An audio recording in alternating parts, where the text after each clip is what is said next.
ప్రైజ్లాడండి. సమయంలో మనం కూర్చొని కొద్దిసేపు దేవుని యొక్క వాక్య భాగాన్ని ఆలోచన చేద్దాము. ఇది ఒక చిన్న అంశాన్ని నేను మీతో పంచుకుంటాను. చాలా చిన్న అంశం. ఈ చిన్న అంశాన్ని మనము ఆలోచన చేయడానికి ప్రయత్నం చేద్దాం.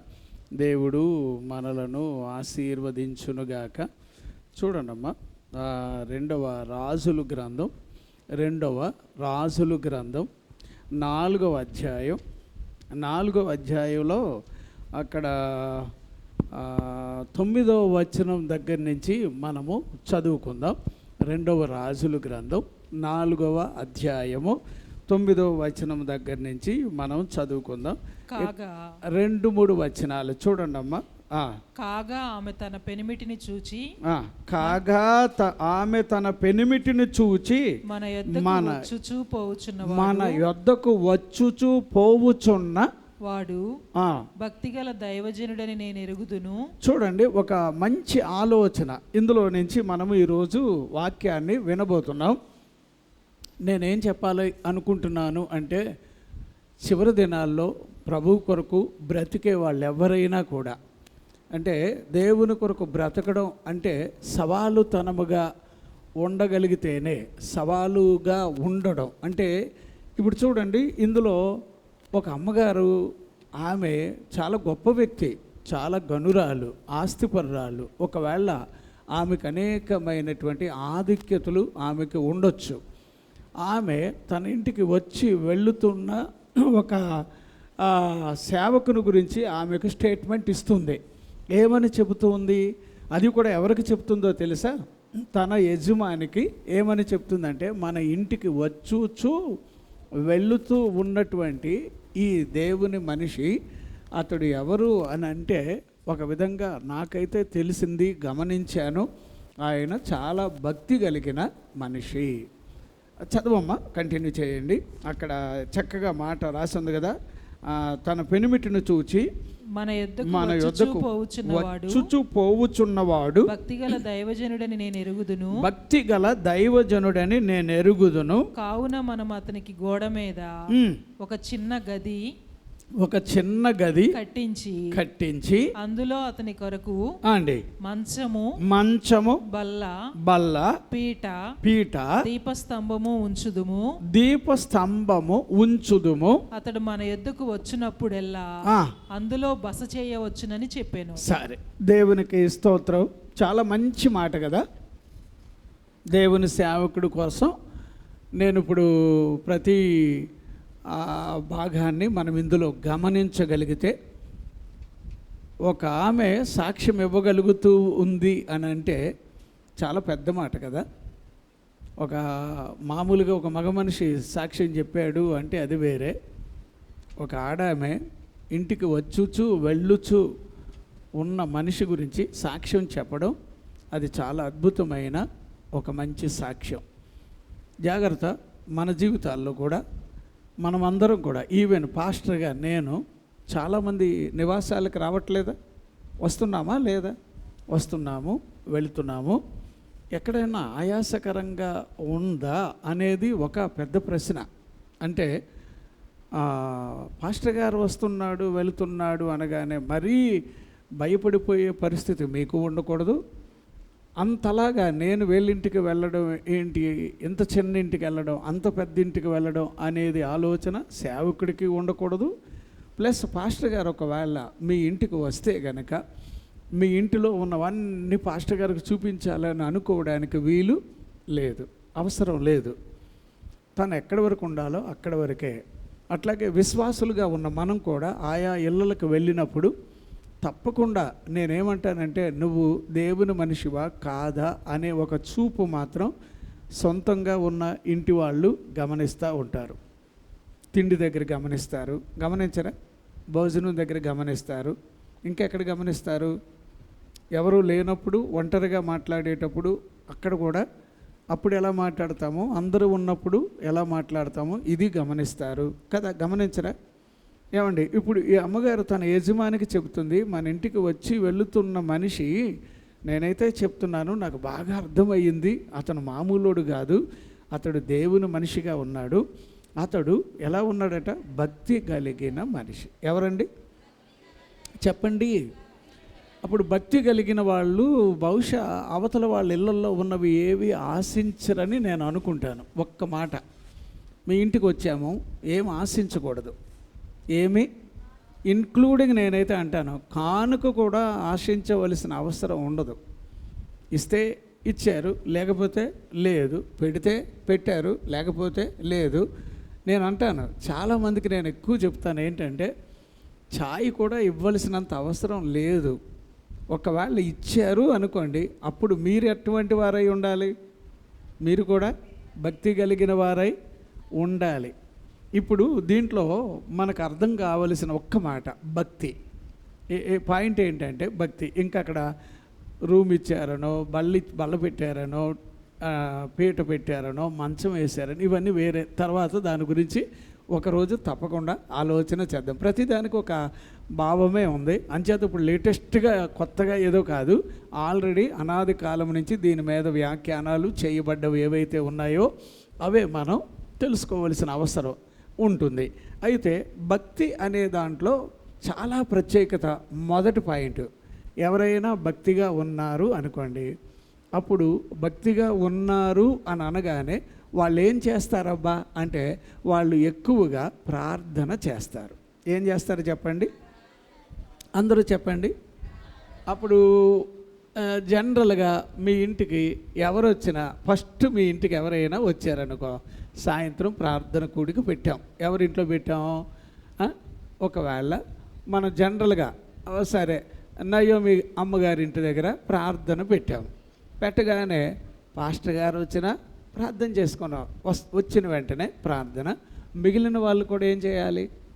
ఆ ఇంటి కొరకు, ప్రభు నన్ను ఈ ఇంటికి తీసుకొచ్చినందుకు స్తోత్రం, మరి నీ పేరు మీద నేను ఇంట్లో మరి కాలు పెట్టాను, నేను ఆశీర్వాదకరంగా వీళ్ళు ఉండాలని కోరుకుంటున్నాను. జస్ట్ మీరు చిన్న ప్రార్థన, పొడుగంటి ప్రార్థన అంటూ కూడా నేను చెప్పట్లే. మొట్టమొదట ఏమండి, ఎవరైనా కూడా భక్తి కలిగిన వారు అని అనగానే వాళ్ళు ఏం చేస్తారట? ప్రార్థన చేస్తారు. ఒక రిఫరెన్స్ నేను చెప్తాను. ఆ రిఫరెన్స్ అది 1 తిమోతి 2వ అధ్యాయం 1వ వచనం 2వ వచనం. ఈ 2 వచనాలు మీరు గమనిస్తే కనుక, ఎవరింటికి వెళ్ళినా, ఏమండి ప్రార్థన కూడిక సంగతి చెప్తున్నాను, ఒట్టప్పుడు మీరు వెళ్ళేది అది నాకు అనవసరం. అట్లాగా జనరల్గా వేరే ఇళ్ళకి తరచుగా వెళ్ళకూడదు. కారణం లేకుండా పద్దాక ఒక ఇంటికి నువ్వు వెళితే అది తప్పు అవ్వడానికి ఉంది. ఏమంటే అది వేరేగా ఉండడానికి ఛానల్ ఉంటుంది. అది నేను గమనించాను. అంచేత జనరల్గా మీ ఇళ్ళకి వేరే అయోగ్యుల్ని, భక్తి లేని వారిని మీ ఇంటికి మీరు పిలవకూడదు. వింటున్నారా? అలాగే మీరు కూడా రాసుకోవాలని, పూసుకోవాలని భక్తిహీనులతో ఏమండి అట్లాగా మీ సంబంధాలు అట్లా పెట్టుకోవడానికి వీలు లేదు. బైబిల్లో ఉన్న సత్యం ఒకటి, ఎవరైనా భక్తి కలిగి ఉన్నారనుకో, పాస్టర్ గారైనా విశ్వాసులైనా ఎలా కనబడాలట? ఫస్ట్ పాయింట్ ఏంటి? ప్రార్థన. ఎంతమంది ప్రార్థన చేస్తున్నారో వాళ్ళందరినీ దేవుడు దీవించుగాక. భక్తి కలిగి ఉన్నాము అంటేనే అర్థం ఏమిటంటే ప్రార్థన. అప్పుడు ఆ అమ్మగారు ఎప్పుడు చూసినా ఎవరు వచ్చారు అక్కడ? ఆయన పేరు ఏం పేరు వచ్చిన ఆయన? ఎలీషా గారా, ఏలియా గారా? ఎలీషా గారేనా? పోన్లే. అయితే ఆయన ఎప్పుడు వచ్చినా ఏం చేసేవాడు? ఆయన ఎప్పుడు వెళ్ళినా అతన్ని చూసేది ఆవిడే, చూచేది. అమ్మ మనం బాగా గమనించాలి. ఇంటికి వచ్చి వెళ్ళే వాళ్ళ మీద ఒక విధంగా కంటి చూపు ఉంటుంది. ఏం చేస్తున్నారు, అతను మంచిగా చూస్తున్నాడా, చెడు భావంతో చూస్తున్నారు. చాలా రకాలు ఉన్నాయి. చాలామంది ఇళ్ళల్లోకి వెళ్తారు, కానీ వెళ్ళిపోయి మరీ ఏంటో అలాగ అతుక్కుపోయి ఆ ఇంటి మీద పడి ఏడుస్తూ వాళ్ళతో కలిసిపోయి, వాళ్ళేదో నీ సొత్తు అన్నట్టు, నువ్వేదో వాళ్ళకి అవసరం అన్నట్టుగా అలాగా ఆ దరిద్రతలో వెళ్ళిపోయి ఎప్పటికీ ప్రభువు వైపు మళ్ళలేని మనుషులు చాలామంది ఉంటారు. ఇది నేను ప్రాక్టికల్గా మా కాలేజీలో మాకు నేర్పిన విషయం ఏంటంటే, మీరు ఎప్పుడైనా ఎవరైనా ఇంటికి వెళితే ఖచ్చితంగా ఏముండాలి అంటే, ముందు నీ చేతిలో బైబిల్ గ్రంథం ఉండాలి. బైబిల్ లేకుండా వస్తే అది వేరే లెక్క. బైబిల్ ఉంటే కనీసం ఆ దేవుని కన్నా భయపడి జాగ్రత్తగా ఉంటాం. అది మగాడైనా ఆడమైనా జనరల్గా పొరపాట్లు లేవు అని నేను అంటలే. ఎందుకంటే కొంతమంది ఆయా ఇళ్ళకి వెళ్ళి ఊరికే మాట్లాడుతూ ఉంటారు, వేస్ట్ విషయాలు మాట్లాడుతూ ఉంటారు. దానివల్ల వచ్చేది రెండు పక్కల ప్రమాదమే ఉంటుంది. అంచేత ఒక్కటి ఏంటట, ప్రార్థన. అంతేనమ్మా, వచనంలో చదివారా? చదివితే కనుక అక్కడ మనకు తెలిసేది ఏమిటంట, ప్రార్థన అనేది మనకు అవసరం. చదవండి ఒకసారి, ఎందుకైనా మంచిది. 4-5 రిఫరెన్స్ మాత్రం నేను చెబుతాను, చూడండి అమ్మా ఏమని రాశాడు. సంపూర్ణ భక్తియు మాన్యతయు కలిగి నెమ్మదిగాను సుఖముగాను బ్రతుకు నిమిత్తము అన్నిటికంటే ముఖ్యముగా మనుషులందరి కొరకును రాజుల కొరకును అధికారులందరి కొరకును విజ్ఞాపనములను ప్రార్థనలను యాచనలను కృతజ్ఞతాస్తుతులను చేయవలనని హెచ్చరించారు. ఇప్పుడు ఇందులో మనకేం అర్థమవుతుంది? ఎవరింటికి వెళ్ళినా కూడా నీవు ఎవరు అని కనబడాలి, ఆ మనిషి ప్రార్థనాపరుడు, ఆ మనిషి ప్రార్థనాపరురాలు, ఈ మాట ఒకటి వెలుగులోకి రావాలి. ఇక మీదట ఇది మనం అలవాటు చేసుకుందామంటారా? ఏమండి, ఎవరైనా ఇంటికి వెళ్ళగానే రాసేసుకోకండి, పూసేసుకోకండి. ఏమండి, నేనైతే చెప్తున్నాను, ఏమైనా కూడా ప్రేమతో చెప్తున్నాను దయచేసి. ఎందుకంటే కొంతమందికి అలాంటి లక్షణాలు లేవు, వాళ్ళు వచ్చే ఉద్దేశాలు వేరు, రాగానే అదే అని వేరే కథల్లోకి వెళతారు.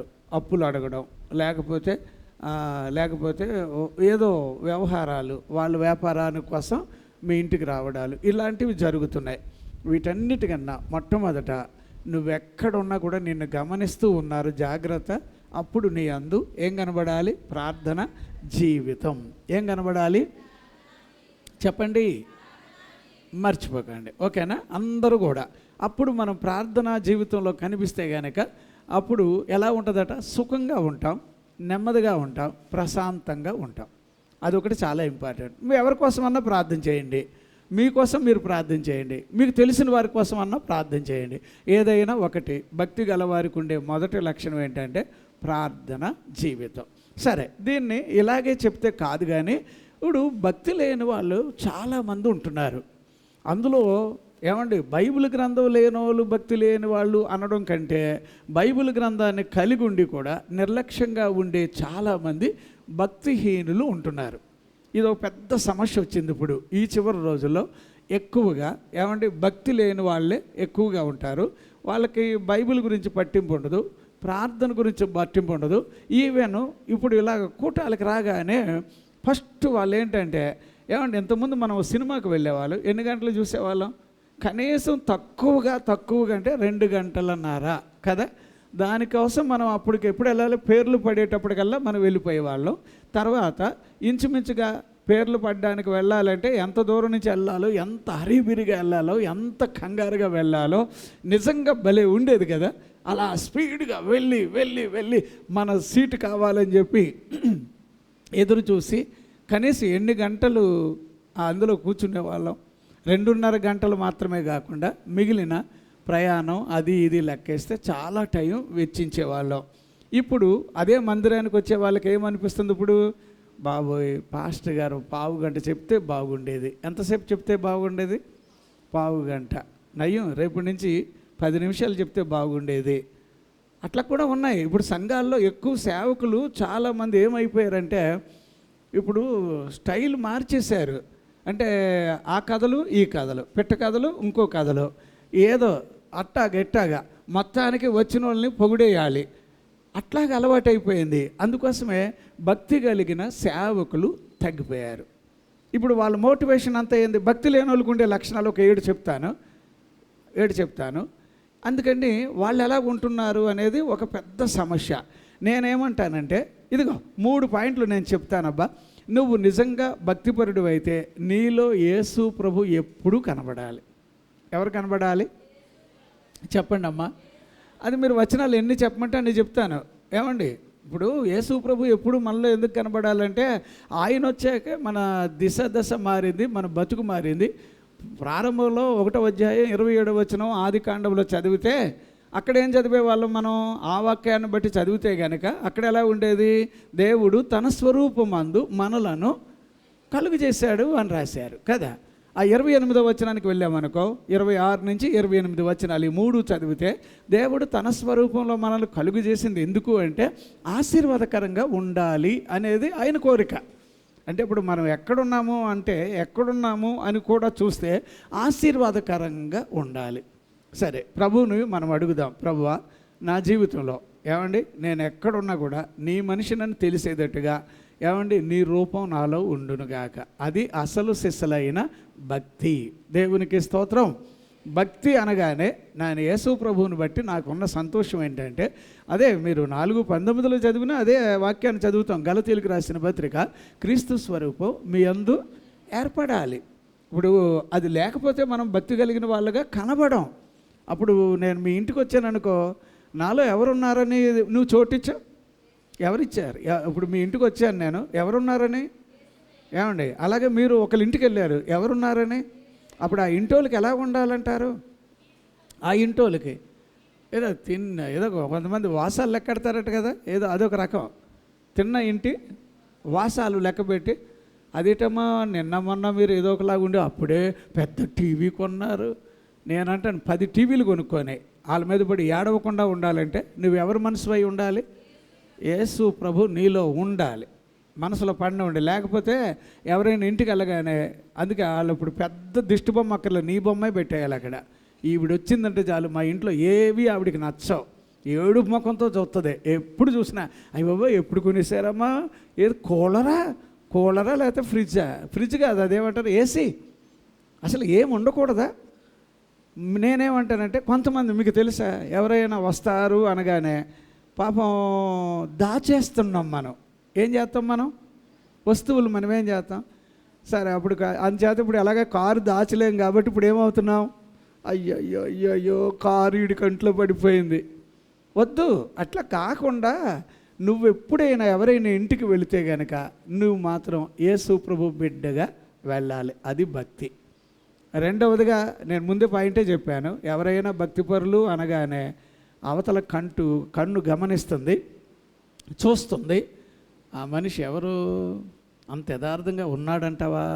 తెలుగు బైబిల్లో ఏంటంటే భక్తిపరులు భక్తిహీనులు ఈ రెండు వేరువేరుగా చూపించాలి అని అనుకున్నా, ఎక్కువగా భక్తి పరులు అని అన్నప్పుడు యథార్థవంతులు అని రాశాడు. ఎక్కువ పాయింట్స్ అయ్యే ఉంటాయి. యథార్థవంతులకు ఉండే ఒక పేరే భక్తిపరులు లేదా నీతిమంతులు అని రాశాడు. చూడండి, భక్తి గలవారు అనగానే బైబిల్లో చాలామంది ఉన్నారు, కానీ వాళ్ళు చాలా యథార్థంగా ఉంటారు, వాళ్ళు చాలా నీతిమంతులుగా వాళ్ళు ఉంటారు అనేది బైబిల్లో యావరేజ్గా మనం చూసేది. అప్పుడు భక్తిహీనులు అని అనగానే మొట్టమొదట వాళ్ళల్లో ఎవరబ్బా అని అనుకుంటే ఏమిటో, నేను బైబిల్లో బాగా చదివాను, దేవుని కోపం వాళ్ళ మీద ఎప్పుడూ ఉంటుందట. అది రోమాపత్రిక 1:18 వచనంలో మనం చదువుతాం. వాళ్ళ మీద ఎప్పుడు ఏముంటుంది? భక్తిహీనుల మీద ఎప్పుడు ఏముంటుంది? అప్పుడు కోపం అని అనగానే దాని వెనకాల వచ్చే దానికి చాలా నష్టం ఉంటుందబ్బా. 2వ అధ్యాయం 5వ వచనం, అదే 2వ పేతురు అనుకుంటున్నాను, మీరు అక్కడ చదివితే కనుక దాంట్లో కూడా మనం చదవగలిగిన ఒకే ఒక మాట చూడండి అమ్మ ఒకసారి, ఎందుకైనా మంచిది. 2వ పేతురు 2వ అధ్యాయం 5వ వచనంలో, జలప్రలయంలో చాలామంది చచ్చిపోవడానికి కారణం ఏమిటంటే వాళ్ళల్లో ఏమి లేదట, భక్తి లేకపోవడం. ఏమి లేదమ్మా? అప్పుడు భక్తి లేనోళ్ళ మీద దేవుని కోపం ఉంటుంది, భక్తి లేనోళ్ళు వాళ్ళు బతకాలి అని అనుకున్న ఎందుకో కానీ వాళ్ళ జీవితం నాసిరకంగానే ఉంటుంది. అది బైబిల్లో ఉన్న ఒక సత్యం. అంచేత ఇప్పుడు ఎవరి కోసం నువ్వు భక్తిపరుడుగా కనబడాలి? ఎవరి కోసం? ఏమ్మా తిమోతిలోనమ్మా 3:5లోనో ఎక్కడ చదువుతాం, పైకి భక్తిగా ఉండేవాళ్ళు కొందరు ఉంటారట. పైకి భక్తిగా, కానీ ఎలా ఉంటారు లోపల? దాంట్లో అస్సలు ఏమీ శక్తి కానీ దాంట్లో ఉన్న ప్రాధాన్యత కానీ గుర్తించలేని వాళ్ళు ఉంటారు. అప్పుడు ఏమండి, ఇప్పుడు భక్తి లేని వాళ్ళు ఎలా గుర్తుపట్టవచ్చు? ఇప్పుడు అమ్మగారేమో భక్తి గలవారుగా ఉన్నాడని గుర్తుపట్టింది. ఏ విషయాల్లో? ఒకటి ప్రార్థన, రెండవది ఆయన దేవుని యొక్క దాసుడు, దేవుడు మనిషి, అంతే కదా. అప్పుడు ఆయన ఎప్పుడు వెళ్ళినా కూడా ఆ అమ్మగారు చూడగానే అమ్మో ఆయన చాలా కరెక్ట్గా ఉన్నాడు, చాలా జాగ్రత్తగా ఉందాం మనం. ఎందుకంటే చిన్న చిన్న విషయాల్లో మన భక్తి, ఎఫ్రాయిము భక్తి గురించి ఎలాగుంటుంది? పైకి తేలిపోద్దట. మేఘం అలాగే ఎగిరిపోయినట్టుగా అతను భక్తి నిలవదు అని రాశాడు. ఆ టైప్ వద్దు. మీరు ఎక్కడున్నా కూడా దేవుని మనిషిగా వెళ్ళండి, దేవుని మనిషిగా ఉండండి, దేవుని బిడ్డగా కనబడండి. ఆయన రూపాన్ని నువ్వు మోసుకు వెళుతున్నావు అనే సత్యము నీ మీద నా మీద ఉండునుగాక. అప్పుడు ఎలీషా గారు ఎప్పుడు వెళ్ళినా కూడా ఆయనలో దేవుడు కనిపించేవాడు. అర్థమైందా? ఎలీషా గారు ఎవరు కనిపించేవారు? అంతేనమ్మా, 100కి 100% చెప్తున్నాను. ఎలీషా గారిని చూడగానే ఆ మనిషి దేవుని మనిషి అంటే ఎప్పుడు ఆయన దేవుని మనిషిలాగే ఉండేవాడు. ఎప్పుడూ దేవుని ఆ రూపం కనిపించేది. ప్రార్థన చేసేవాడు. అన్నం ఏదన్నా పెడితే తినేవాడు, పెట్టకపోతే. మీరు చూడండి అమ్మ, ఇప్పుడు చాలామంది ఏంటంటే అన్నం దగ్గర చాలామంది తేడాగా ఉంటారు. నచ్చితే పెడతారు, లేకపోతే పెట్టరు. పెడతారు ఏడుతో పెడతారు సనుక్కుంటూ పెడతారు అసలు ఇష్టం లేకుండా పెడతారు. ఈ ఎంతమందిని మనం చూస్తున్నాం. నేనేమంటానంటే, ఇగో గంజి తాగినా పర్వాలేదు కానీ ప్రేమతో అన్నం పెట్టేటట్టు కావాలి. ఇప్పుడు ఆయన ఆ ఇంట్లో ఎన్నిసార్లు భోజనం చేశాడో అమ్మా. ఆయనకి ఏకంగా ఇప్పుడు నిర్ణయం ఏమైపోయిందంటే ఇల్లు ఏర్పాటు చేయాలి, మంచం ఏర్పాటు చేయాలి. అంటే అప్పుడు ఆ మనిషి రావడం వల్ల ఆ ఇంటికి ఏమొచ్చింది? ఆశీర్వాదాలు వచ్చినాయి. ఏమొచ్చినాయి చెప్పండి అమ్మ. ఇప్పుడు మీరు మా ఇంటికి వచ్చారనుకో, మా ఇంటికి రాగానే మా ఇంటి దగ్గర మొక్కలు ఉంటాయి. మీరు మొక్కల మీద చెయ్యండి, నాకు అస్సలు నచ్చదు. చాలా బాధ వచ్చేస్తుంది. బాధ కాదు, అదేదో విచిత్రం. కొంతమంది ఉంటారమ్మా, జీవితంలో మొక్కలకి నీళ్ళు వేయరు కానీ పూసిన పువ్వులను చూడగా ఎంత బాగున్నాయో నాకు అనిపిస్తుంది. నీ ముఖానికి ఎప్పుడైనా ఓ జగ్గు నీళ్ళు పోయడం చేత కాదు. చాలామంది గబగబా వెళ్ళి గిల్లేస్తూ ఉంటారు, తెంచేస్తూ ఉంటారు. నాకు అస్సలు నచ్చదు. అంటే అప్పుడు ఏమనుకోవాలి? అప్పుడు మనం ఆలోచన చేయండి. మా ఇంటికి మీరు వచ్చారనుకో, చూడగానే ప్రతి విషయంలో వీళ్ళ దేవుని మనిషి అనే నమ్మకం నాకు ఉండాలి. దేవునికి స్తోత్రం.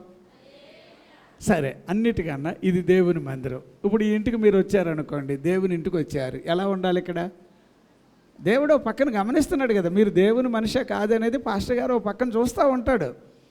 మీ చూపులను బట్టి గమనిస్తున్నా నేను చెప్తున్నాను. అందుకే నేను అంటాను, కొంతమంది వాళ్ళ కళ్ళు బాగోట్లేదు.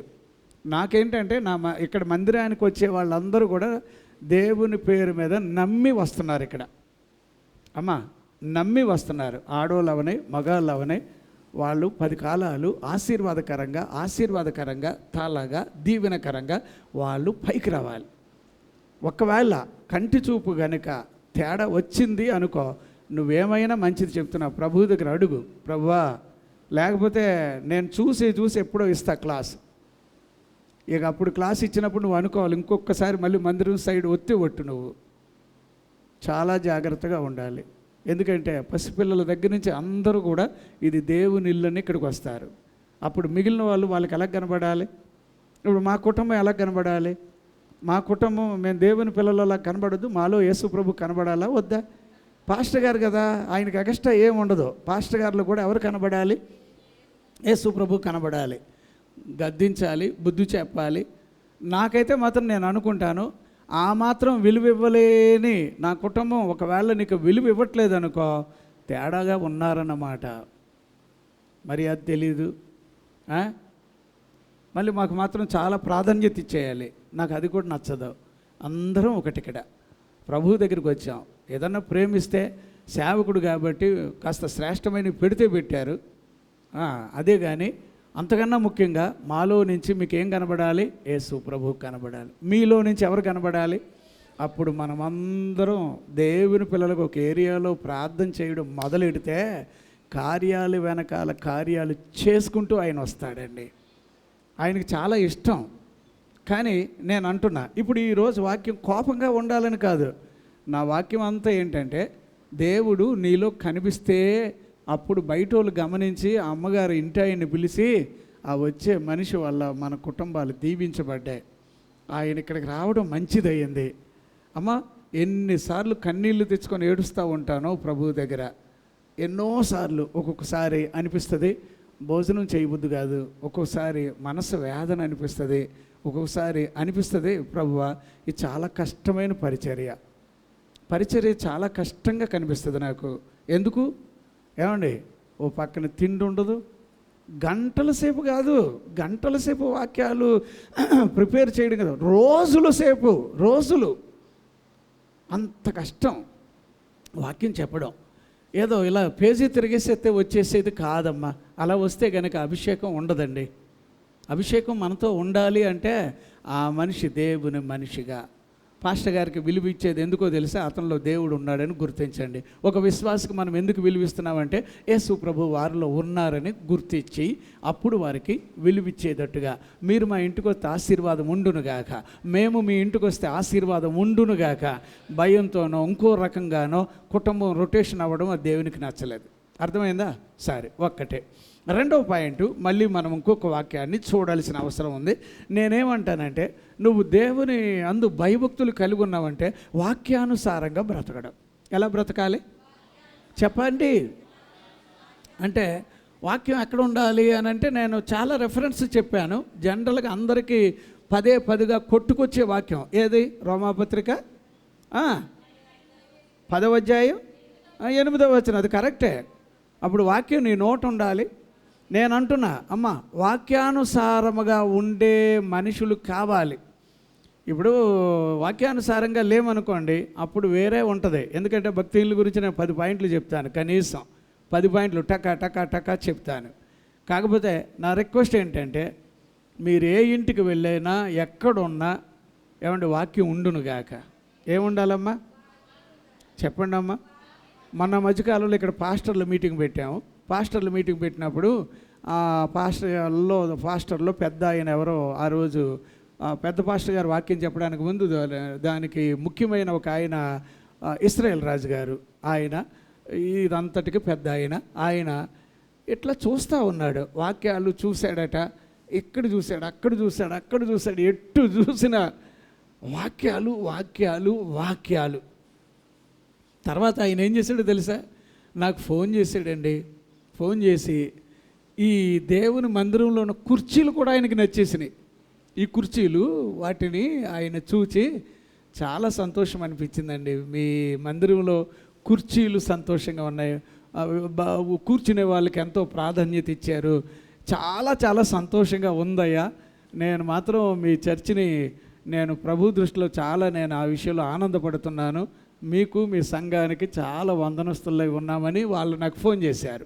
అంటే నేను అంటున్నా, అప్పుడు రెండవదిగా నేను కోరుకునేది ఏంటంటే, మనం ఒకరి ఇంటికి వెళుతున్నాం అనుకో, నీ లోపల బైబిల్ గ్రంథం కూడా పట్టుకెళ్ళడమే కాదు, నీ నోట అడప దేవుని వాక్యాలు వస్తూ ఉండాలి.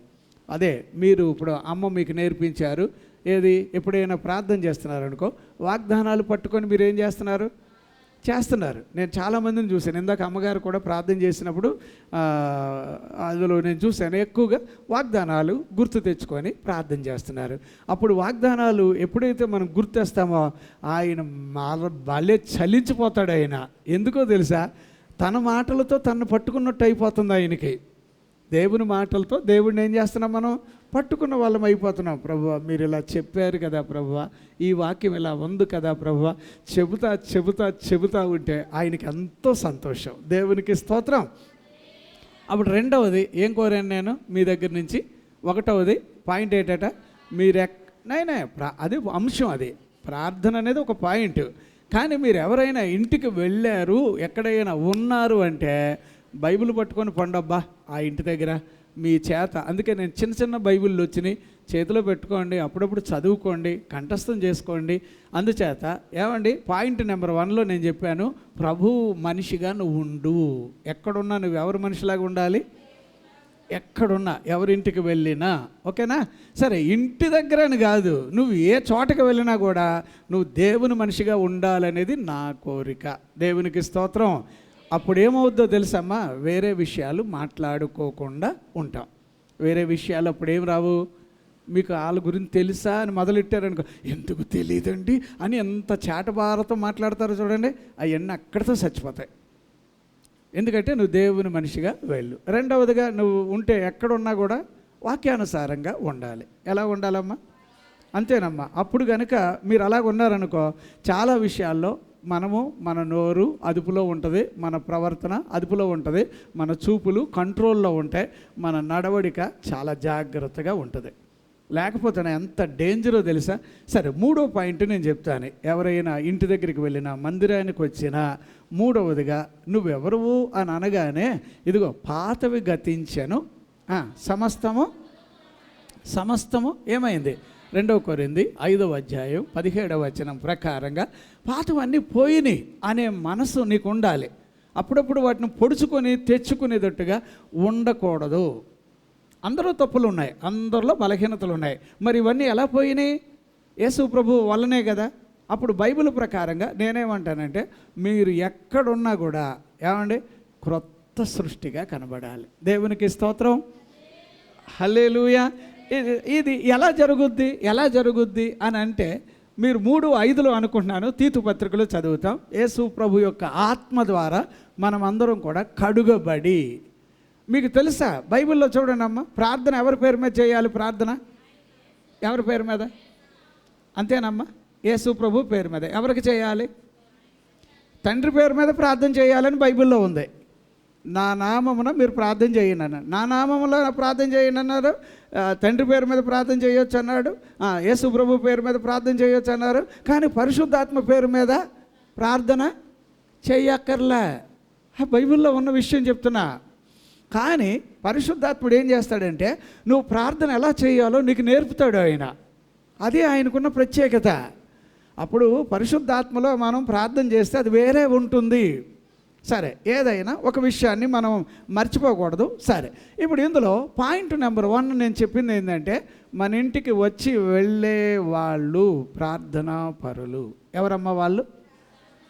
చెప్పండి అమ్మా. అప్పుడు వాళ్ళు ప్రార్థన చేయడం వల్ల మనకు ఆశీర్వాదం. అర్థమైందా? మీరందరూ ఎప్పుడైనా ఎవరైనా ఇంటికి వచ్చారు అనుకోండి, వెళ్ళారు అనగానే ఫస్ట్ ఇంకా ఏ మాటలు వద్దు. ముందేం చేయండి? ప్రార్థన చేయండి. ప్రభువా, నన్ను ఈ ఇంటికి తీసుకొచ్చినందుకు స్తోత్రం.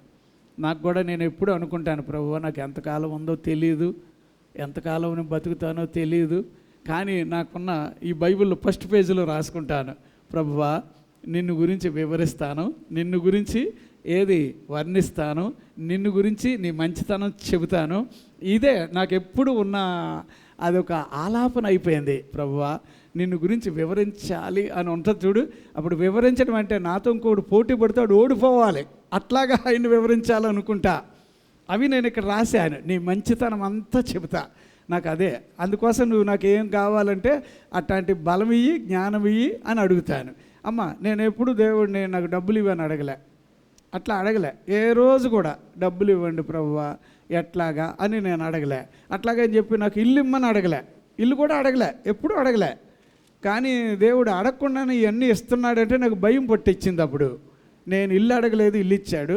ఏమంటే డబ్బులు అడగలేదు, కావలసినంత సాయం చేశాడు. తెల్లోళ్ళు ఎవరో సాయం చేస్తారని అనుకోకండి, ఆ విధంగా సాయం పొందేవాళ్ళు దేవుడు దీవించుగాక. కానీ అంత భక్తిగా ఉంటారా అంటే నాకు కొంత అనుమానమే ఉంటుంది వాళ్ళ మీద. కానీ బైబిల్లో ఏమండి, నీవు గనుక నీ మందన జాగ్రత్తగా చూసుకోగలిగితే అవి శ్రేష్టమైన పాలు ఇస్తాయట. దేవునికి స్తోత్రం, హల్లెలూయా. ఎక్కడెక్కడో డబ్బులు లేవమ్మా, కావాలనుకుంటే ఏది కావాలని దేవుడు నీకు ఇచ్చునుగాక. మొదట ఆయన రాజ్యాన్ని నీతిని వెతకండి, అప్పుడు మీకు ఏం కావాలో అన్నీ ఉంటాయి, అందులో ఉన్నాయి, అందులో నీకు ఉన్నాయి. అప్పులు పోవాలంటే అందులోకి వచ్చేసేయండి, మొదట ఆయనకు ప్రాధాన్యత ఇవ్వండి. సరే, నేను ఇప్పుడు వాక్యం ఇంకెంతోసేపు లేదు, పావు గంట ఉంది, పావు గంటలో నేను ముగిచ్చేస్తా. ఇది చూడండి అబ్బా, 2వ పాయింట్ ఏంటబ్బా అని అంటే 5వ అధ్యాయం 1 తిమోతి 5వ అధ్యాయం 4వ వచనం ఒకసారి చదవండి అమ్మా. 4వ వచనాన్ని ఏమని రాశాడు అక్కడ? మీరు ఏ విధవరాలికైనను పిల్లలు గాని మనములు గాని ఉండిన ఎడల వీరు మొదట తమ ఇంటి వారి ఎడల ఏం చేయాలటమ్మా? మొదట తమ ఇంటి వారిని భక్తి కనపరచుటకును తమ తల్లిదండ్రులు ప్రత్యుపకారం చేయుటకును నేర్చుకొనవలెను. సరే, ఒక్క మాట ఇందులో ఏమ్మా, ఇప్పుడు మీ ఇంట్లో ఇప్పుడు ఎలా చెప్పాలి? ఇప్పుడు మీ ఇల్లు కోడళ్ళు ఉంటారు, అల్లుళ్ళు ఉంటారు కదా, ఉంటారా? అల్లుళ్ళు ఉంటారు, కోడళ్ళు ఉంటారు. ఇప్పుడు ఉంటే ఆ ఇంట్లో అత్తమామలు ఉంటారు కదా, అటు సైడో ఇటు సైడో ఉంటారు. సరే, ఇప్పుడు బైబిల్లో ఈ మాట ఒక్కటి మనం అర్థం చేసుకోవడానికి ట్రై చేద్దాం. మొదట అనే పాయింట్ రౌండ్ చేయండి. మొదట నువ్వు భక్తిపరుడు అయితే మొదట నీ ఇంట్లో చూపించు. భక్తిపరుడు అయితే ఎక్కడ చూపించాలి చెప్పండి? కోడలు ఇప్పుడు ఎవరి దగ్గర చూపించాలి? అత్తమ్మ దగ్గర చూపించాలా వద్దా? చూపించాలా వద్దా? అత్త ఆయన ఏమంటారు మామకి దగ్గర చూపించాలి. మామను పట్టుకొని ఇక నేను ఇలాగ అన్నానని అనుకోకండి, నేను వాక్యం చెప్తున్నా. వాక్యం చెప్తూ ఉండగా పాయింట్స్ ముందుకు వచ్చేస్తాయి, ఆ మనుషుల ముఖాలు కూడా కనిపిస్తాయి. మీలో ఇప్పుడు ఇలాంటి వాళ్ళు ఉన్నారని నేను చెప్తే మీరు సీరియస్ అవుతారేమో, అయితే అవ్వండి, కానీ నాకేం బాధలేదు. మీ అత్త మామల్ని పట్టుకొని ఏదైనా అవసరం వచ్చినప్పుడు వెంటనే మీ ఏమంటారు మీరు చేసుకున్న భర్తని అంటే ఏమండి చూడండి సార్ ఎట్లాగా అతను ఎలా మాట్లాడుతున్నాడు అంటే, ఇప్పుడు నీ ఉద్దేశం యావరేజ్గా నువ్వు మాట్లాడే మాటల్లో మీ మామ ఉండకూడదు ఇంటి దగ్గర, మీ అత్త కూడా ఉండకూడదు. ఈ ధోరణిలో మాట్లాడే కోడళ్ళు ఉన్నారనుకో, ఏమనుకోవాలి అప్పుడు? నాకు ఇంకా ఈ ఫ్యామిలీస్ గురించి అంత తెలియకపోవడం వల్ల నేను ఏదో చెప్తున్నాను కానీ ముఖాలు కనిపిస్తున్నాయి. నువ్వు ఇంత ధైర్యంగా మాట్లాడావు, మీ మామను పట్టుకొని ఏమని మాట్లాడావు తెలుసా? నువ్వేమని మాట్లాడావు అంటే, అతను అడిగింది ఒకటైతే నువ్వు రివర్స్గా వేరే మాట మాట్లాడి వెంటనే నెత్తి మీద రాయిచ్చి కొట్టినట్టు మాట్లాడావు. అట్లా ఇప్పుడు ఉన్నారు ఇక్కడ, అట్లా ఉన్నారు, ఇక్కడే ఉన్నారు. చాలా బాధ అనిపిస్తుంది. ఇక్కడ మీరు చూడండి ఏమండి, అలాగే ఇంట్లో మగ ఆయన భర్త ఉంటే భర్త ఎలా కనబడాలట? మొదట నీ భక్తి. ఒకవేళ ఇళ్ళల్లో విధవరాండ్రు కూడా ఉండొచ్చు. విధవరాండ్రు అంటే భర్త చచ్చిపోయిన వాళ్ళు ఉండొచ్చు, భార్య చచ్చిపోయిన వాళ్ళు ఉండొచ్చు. వాళ్ళు కూడా మీ మీద ఆధారపడి బ్రతుకుతారు. చీటికి మాటికి వాళ్ళని రాసి రంపాన్ని పెట్టే చాడిస్ట్గా నువ్వు కనుక ఉన్నావు అనుకో, అదే నేను అప్పుడప్పుడు చెప్తాను, పెళ్ళిళ్ళు చేసుకునే ఆడవాళ్ళు ఇప్పుడు ఏంటంటే ఆడికి ఎవరు ఉండకూడదు, అమ్మ ఉండకూడదు, బాబు ఉండకూడదు. అప్పుడు నేనేమని ప్రార్థన చేస్తానంటే, ప్రభువా త్వరలో వీళ్ళ అమ్మ బాబు కూడా చచ్చిపోవాలి. సరదాగా చెప్తున్నాను కానీ నిజంగా అనుకున్నారు. కానీ ఇటు పక్కన మాత్రం వీడు నాకు ఉండకూడదు, మరి నీకు ఉండాలా? ఇవన్నీ తేడా ఉంటున్నాయి. నాకొక్కటే కావాల్సింది పాయింట్ నెంబర్ 1 ఏంటంటే, మీ ఇంట్లో మొట్టమొదట నువ్వు భక్తిపరురాలుగా కనబడు. అర్థమైందా? మీ ఇంటికి వచ్చి వెళ్ళే వాళ్ళు ఉన్నారు చూడండి, వాళ్ళు ఎప్పుడు భక్తిగానే ఉన్నారనేది వాక్యంలో కనబడింది. ఇప్పుడు మీ ఇంట్లో అమ్మ అయినా బాబు అయినా లేకపోతే ఆ విధవరాండ్రు ఉన్నా లేకపోతే అత్తమామలు ఉన్నా, మొట్టమొదట మీరంటూ భక్తిపరులు అనడానికి ఇళ్లల్లో కనబడాలి. అల్లుడు గారు ఉన్నా కోడళ్ళు ఉన్నా వీళ్ళ నుంచి అమ్మ నేను ఇప్పుడు వాక్యం చెప్తున్నాను, వేషధారణగా ఉండేవాళ్ళు ఉన్నారు మన మందిరంలో. ఇది ఏ కాలానికి పోతుందో తెలియదు కానీ పోయేంతవరకు దేవుడు వీళ్ళని ఆశీర్వదించకుండా ఉంటే మంచిదా అని అనిపిస్తుంది. వేషధారణ అంటే ఏంటి? మందిరం కోసం ప్రార్థన కోసం నటించే ఆ టైపు కనిపించే వాళ్ళు ఉన్నారు, పైకి భక్తి కానీ అవసరమైతే వాళ్ళు ఊసర వెళ్ళేలాగా రంగులు మార్చే వాళ్ళు ఉంటున్నారు. జాగ్రత్త. ఈ విధమైన ఇప్పుడు మిమ్మల్ని చూసి నేను భక్తిపరుడుగా నటించడం అంటే బైబిల్ని బట్టి నేను ఎలాగైపోవాలి? భక్తిపరుడుగా మారిపోవాలి. ఎన్నో పరీక్షలు దాటి చుంటామేమో, ఇంకా ఎన్నో ఉండుంటాయి. ఇంకా నేను ఎంతమంది నివాసాలకు వెళ్ళాలో, ఎక్కడెక్కడ వాక్యాలు చెప్పాలో ప్రతి సమయంలో ఎవడో ఒకడు గమనిస్తూనే ఉంటాడు. ఎవరో ఎందుకు, ఆ ఇంటోలే గమనిస్తారు. ఏదైనా ఇంటికి రాగానే ఏ గ్లాస్ అయినా జోబులో వేసుకున్నానేమో, సంచులు పెట్టుకున్నానేమో, ఏదైనా కొంచెం ఎగస్ట్రాగా నేను మాట్లాడేస్తున్నానేమో, ఏమోనబ్బా. భక్తి అనేది చాలా చాలా అవసరం. దేవునికి స్తోత్రం. ఎక్కడ చూపించాలి భక్తి? ఇందాకేమో ప్రార్థన జీవితం కావాలి. రెండవది, అప్పుడు మీ ఇంటికి మీరు చూడండి అమ్మా, నువ్వు ఎప్పుడైతే ప్రార్థనా పరురాలుగా ఉంటాయో చాలా మితంగా ఉంటావు, చాలా జాగ్రత్తగా ఉంటావు. ఈ ప్రార్థన లేని వాళ్ళు ఏమవుతారో తెలుసండి, వాళ్ళు ఎలాగైనా మాట్లాడేస్తారు. సరే, ఇంకా 10 నిమిషాలే ఉంది. ఇప్పుడు ఎప్పుడవుతుందో చూద్దాం. దేవునికి స్తోత్రం. హల్లెలూయా, హల్లెలూయా. సరేనా? ఇంకొక మాట, ఇది కూడా మనం గమనించాల్సినటువంటి ఒక మాట. దేవునికి మహిమ. తిమోతేయులకు రాసిన పత్రిక ఏమండి 3వ అధ్యాయం 5వ వచనం ఒకసారి చదువుతారమ్మా? 5వ వచనాన్ని. మొదటి తిమోతి. ఎవడైనను తన ఇంటి వారిని ఏలన నేరకపోయిన ఎడల అతడు దేవుని సంఘమును ఎలాగు పాలించును. అతడు గర్వాంధుడై అపవాదికి కలిగిన శిక్షావిధికి లోబడకుండునట్లు క్రొత్తగా చేరిన వాడై ఉండకూడదు. చూడండి, ఇవన్నీ కూడా చూడండి. మొదట అనే మాట మీద జాగ్రత్త. ఇంటి విషయంలో ఇప్పుడు కొంతమంది ఏమనుకుంటున్నారు, జనరల్గా ఇలాంటి మందిరాల్లో ఎవరినైనా మనం స్టేజీ దగ్గరికి పిలుస్తాం కదా, వస్తారు, ప్రార్థన చేస్తారు, అన్నీ బాగానే ఉంటాయి. కానీ ఆ మాత్రం భక్తి లేకుండా ఉండేవాళ్ళు కూడా ఏమనుకుంటారు తెలుసా, మా పాస్టర్ గారు నాకు ఏమి ఇవ్వట్లేదు, పాట ఇవ్వట్లేదు. ఇలాంటి చిన్న మందిరాల్లో ఇది ఒక పెద్ద ప్రాబ్లం. ఇక్కడ లేదు కానీ జనరల్గా అదిగో నాకు ప్రార్థన ఇవ్వలేదు, అదిగో నాకు నన్ను అసలు పట్టించుకోలేదు, ఇట్లాంటి ఎన్నో పోతూ ఉంటాయి చిన్న చిన్న మందిరాల్లో. పెద్ద మందిరాల్లో అసలు నువ్వు వచ్చావు పోయావు కూడా ఎవరూ పట్టించుకోడు. కానీ సమస్యలు ఉన్నాయి. అంచేత ఏమండి, ఎప్పుడైతే భక్తి ఉండదో వాళ్ళు గర్వాంధులుగా మారిపోతారట. అర్థమవుతుందా? ఆలోచన చేయండి. ఒక్కొక్క సందర్భంలో ఇట్లాంటి, దీనికి ఉదాహరణగా ఒక వాక్యం చెప్తా. ఇప్పుడు భక్తి అనే దాంట్లో యాకోబు పత్రిక 1వ అధ్యాయం 6వ వచనాన్ని ఒకసారి చదువుతారా? 6వ వచనాన్ని, 26వ వచనం. ఎవడైనను నోటికి కళ్ళెము పెట్టుకొనక, ఎవడైనను నోటికి కళ్ళెము పెట్టుకొనక తన హృదయమును మోసపరుచుకునుచు భక్తి గలవాడనని అనుకుని ఎడల వాని భక్తి వ్యర్థమే. చూడండి, ఇప్పుడు ఇందులో వచ్చేసింది ఏమిటంటే 26వ వచనంలో చాలామంది భక్తి అది ప్రయోజనంగా లేకుండా నిష్ప్రయోజనంగా మారిపోవడానికి కారణం ఏమిటి అంటే నోరు. అంతేనా? నోరేనా? అదేనమ్మా. నోరు అదుపులో పెట్టుకోకపోవడం వల్లనే అమ్మా. ఇప్పుడు జనరల్గా ఫోన్లు వచ్చినాయి కదా, ఏం చేస్తున్నారు ఇప్పుడు? ఎవరి నెంబర్ ఫోన్ చేయాలి ఇప్పుడు? మా పాప ఏం పేరు? డాక్టర్ అమ్మ ఏం పేరు రా నీ పేరు? శైలజకి ఫోన్ చేస్తున్నాను నేను. శైలజకి నేను అమ్మ బాగున్నావా అంతవరకే అమ్మయ్యా, తర్వాత నుంచి నీకు వీళ్ళ గురించి తెలుసా? ఇప్పుడు ఫోన్లో అసలు లేని ఫోన్ కంపంతా మాట్లాడుతున్నావు అనుకో, అప్పుడు నేనేమనాలి?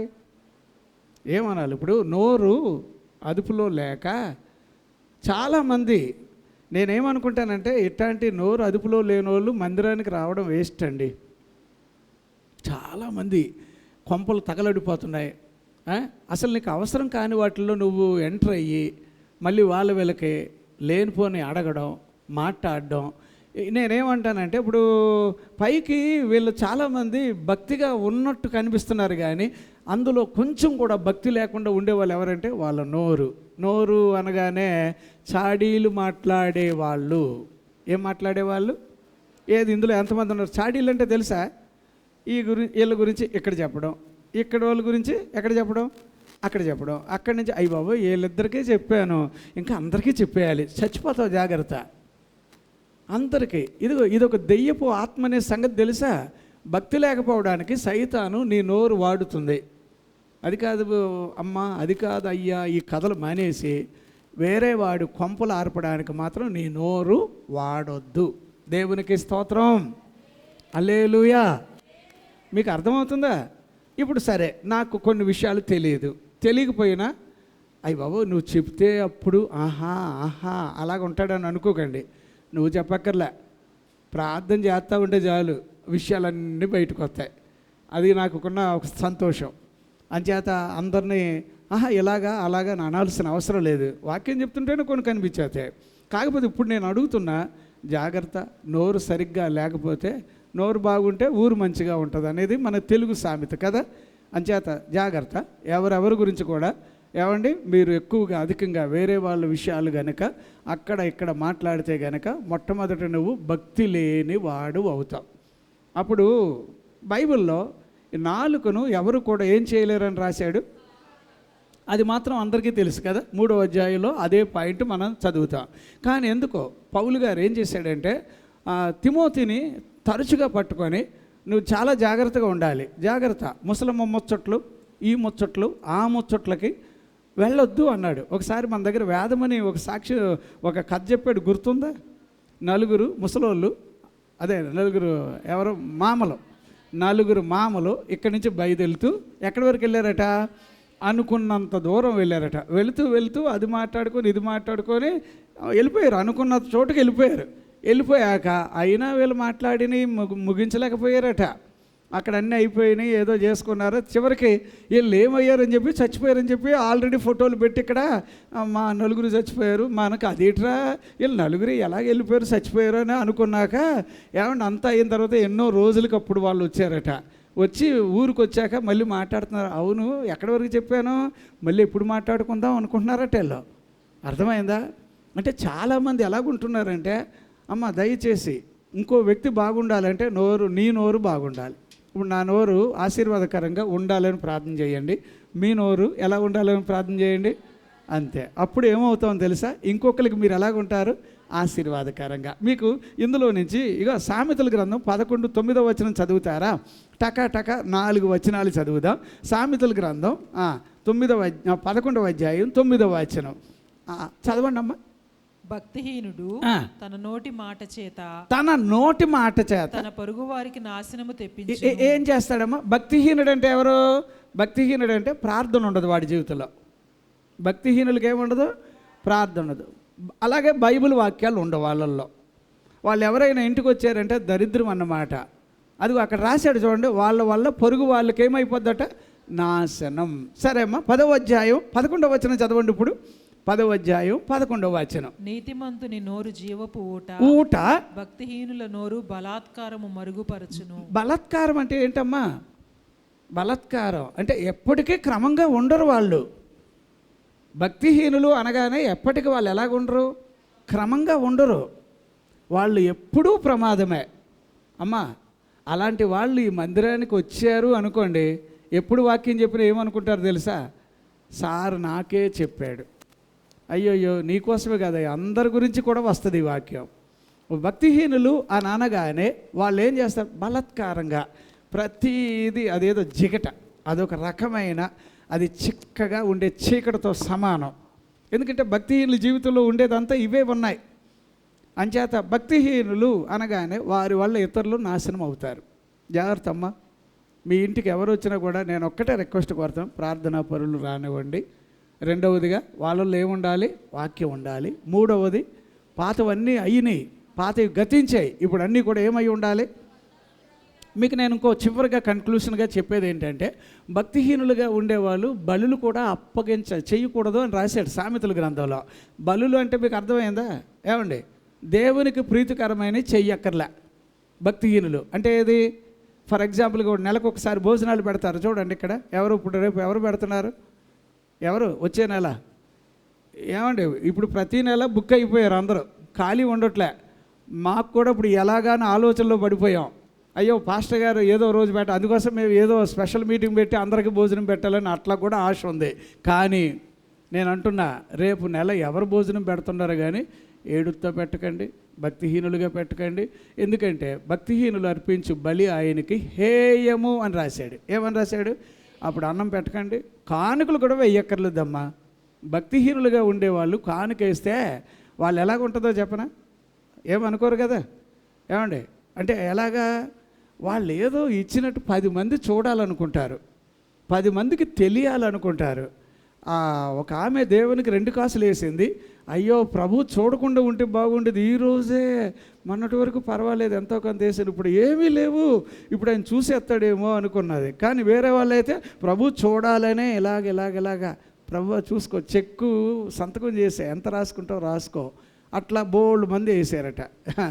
ప్రభు అక్కడే నుంచోనే ఎల్లు అని చూస్తున్నాడు. తర్వాత శిష్యులు పిలిచి ఏమన్నాడు? ఎవరు దేవునికి నిజంగా కానుకేశారు చెప్పండి అనగానే ఆ గొప్ప వాళ్ళు పేర్లు చెప్తుంటే ఊరుకోండి అయ్యా, ఆ గొప్పలు కాదు, అందరికన్నా ఎక్కువ వేసింది అదిగా ఆ పేద ఆమె అని అనగానే అందరికీ ఇక కంటి చూపు తప్ప నోటు మాట ఉంటే ఒట్టు. అంచేత కొంచెం జాగ్రత్త, ఓకేనా? సామెతల గ్రంథంలో మనం ఇంకా ఇలాంటి వచనాలు చాలానే ఉన్నాయి. కానీ నేను ఒక్క మాట చెప్తాను, ఇందులో మీరు ఆలోచన చెయ్యదగినటువంటి ఇంకో మాట ఏమిటబ్బా అంటే, ఏమండి దయచేసి ఇందులో నుంచి మనము మన నోటిని జాగ్రత్తగా కాపాడుకునేటట్టుగా కావాలి. ప్రభువా నా నోటి మాటలు జాగ్రత్తగా ఉండేటట్టు కావాలి.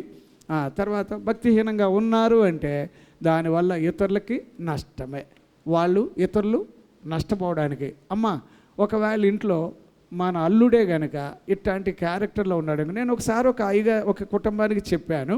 వాళ్ళు నాకు ఇదిగోండి ఇతన్నే మేము చేసుకోబోతున్నాం అని నాతో చెప్తున్నారు. నేను అలాగే చూశాను. ఆయన నా ఇంకా పద్దాగా చూస్తున్నాడు. ఎందుకు ఆడు చూస్తున్నాడో నాకు తెలుసు, నేను ఎందుకు చూస్తున్నానో అది ఆ అమ్మగారు అర్థం చేసుకోలేకపోయింది. అమ్మతో చెప్పాను, అమ్మ నేను వెళ్తున్నాను కానీ ఇతని మీద నాకు డౌట్ ఉంది, కొంచెం ఏం తొందరపడకండి అన్నాను. అబ్బాయి ఏం లేవయ్య గారు, మేము అటు ఇటు అన్నీ ఎతికేసాం అన్నారు. ఏమో నాకు ఆయన దొంగోడ్లాగా కనిపించాడు. అతను చూస్తుంటే దొంగోడ్లాగే కనిపించాడు. ఆడు దొంగోడు అంటే, అల్లుడు దొంగోడు అంటే ఎవరు ఊరుకుంటారు? ఆ అమ్మగారు ఏం చేసిందో తెలుసా? అట్లాగే మా మాట వినలేదు, పాస్టర్ గారి మాట వినలేదు, పెళ్లి చేశారు. చేశాక ఫస్ట్ బంగారం గొలుసు ఎక్కడ ఎవరి దగ్గర ఎత్తేసాడంటే అత్తగారి దగ్గర ఎత్తేసాడు. నిద్రపోతున్నప్పుడు పట్టుకుపోయాడు. ఒకసారి అయ్యింది, ఎవరికి చెప్పలేక లబో దిబో ఎడుతుంది ఆవిడ. తర్వాత రెండోసారి విషయం దొంగోడు ఆడే అల్లుడే దొంగతనం చేస్తుంటే పట్టేసుకుంది. పట్టుకున్నప్పుడు ఎవరితో చెప్పడానికి ఎలాగప్పుడు చెప్పండి, ఎంత కష్టమో తెలుసా. ఆ తర్వాత నా దగ్గర చెప్పబోతుంటే ఏం చేద్దాం, పర్వాలేదమ్మా మన ఇంటోడే కదా, ఏం చేద్దాం ఇప్పుడు, చదురుకో, ఏం చేయాలి తిట్లే. ఇవేదో దొంగతనం గురించి అంటున్నాం కానీ ఎంతకన్నా కీడైన పనులు చేసేవాళ్ళు ఉంటారు. చాలా జాగ్రత్తగా ఉండాలబ్బా. ఏదైనా పాయింట్ నెంబర్ 1లో భక్తిహీనులుగా ఉన్నవాళ్ళు నోరు కుదురుగా ఉండదు. చాడీలు సర్రప్పలే, వాళ్ళ దగ్గర వీళ్ళ దగ్గర లేనిపోయిన మాట్లాడి ఇతరుల కొంపలు వాళ్ళు నష్టం చేస్తారట. అంచేత భక్తి కలిగిన వాళ్ళ గురించి నేను ఆల్రెడీ చెప్పాను. వాళ్ళు దైవికంగా ఉంటారు. వాళ్ళు రావడం పోవడం మనకు ఆశీర్వాదం. దేవునికి స్తోత్రం, హల్లెలూయా. తర్వాత ఇంకొక మాట ఇది చూస్తారమ్మా, 57 20వ వచనం చూస్తారమ్మా. యెషయా గ్రంథం 57 20వ వచనంలో ఏం చదువుతామంటే, భక్తిహీనులు అనగానే కదులాడుచున్న సముద్రములాగా వాళ్ళు ఉంటారట. ఎలా ఉంటారండి వాళ్ళు అంటే స్థిరంగా ఉండరు. ఈరోజు ఎక్కడ ఉంటారు, రేపు ఇంకో చోట ఉంటారు, అంతే. వాళ్ళ బతుకు అలాగే స్టెబిలిటీ అనేది వాళ్ళకి ఉండదు. అదొక రకం. ఆ విషయంలో కొంచెం జాగ్రత్తగా మనం ఉండాలి. సరే, ఇంకొక మాట నేను చెప్తాను. అమ్మ ఒక్క మాట ఇది చదువుతారమ్మా, ఈ వాక్యాన్ని చూద్దాం. 1 తిమోతీయులకు రాసిన పత్రిక 2వ అధ్యాయం 10వ వచనాన్ని ఒకసారి చూడండి అమ్మ. 2వ అధ్యాయం 10వ వచనాన్ని ఏమని రాశాడు? 2వ అధ్యాయం 10వ వచనం, దైవభక్తి గలవారమని చెప్పుకుని స్త్రీలకు తగినట్టుగా సత్క్రియల చేత తమ్మును తాము అలంకరించుకొనవలెను. ఇక్కడ చూడండి అమ్మ, ఇప్పుడు భక్తి అనగానే మగాళ్ళ గురించి ఎన్ని విషయాలు చెబుతామో అంతకన్నా భక్తి ఇప్పుడు ఎవరిలో కనబడాలి? స్త్రీలలో కనబడాలి. మీలో ఏం కనబడాలి? ఏంటమ్మా అక్కడ ఏంటి, ఎందుకు అలా రాశాడంటారు? భక్తి కలిగిన ఆవిడవు అని అనగానే మీరు ఎలా కనబడాలి? వస్త్రధారణలో ముందు మీరు ఎలా కనబడాలి? దైవికంగా ఉండాలా వద్దా చెప్పండి అమ్మా. సార్ ఇలా వాక్యాలు చెప్తే సంఘం ఎప్పుడు నిండుద్ది? అప్పుడు సంఘం నిండాలి అంటే ఎవడు ఎలాగున్నా ఏమనకూడదా? అంతేనమ్మా. మీరు ఇప్పుడు ఎలా వచ్చినా కూడా ఏమనకూడదు ఇక్కడ. పర్వాలే మంచి మీరు వస్తే చాలు అంతేనా? అలాగనుకోవాలా లేకపోతే ఎలాగనుకోవాలట? ఇక్కడేమంటున్నాడు? అదే వచనాన్ని మీరు చూడండి.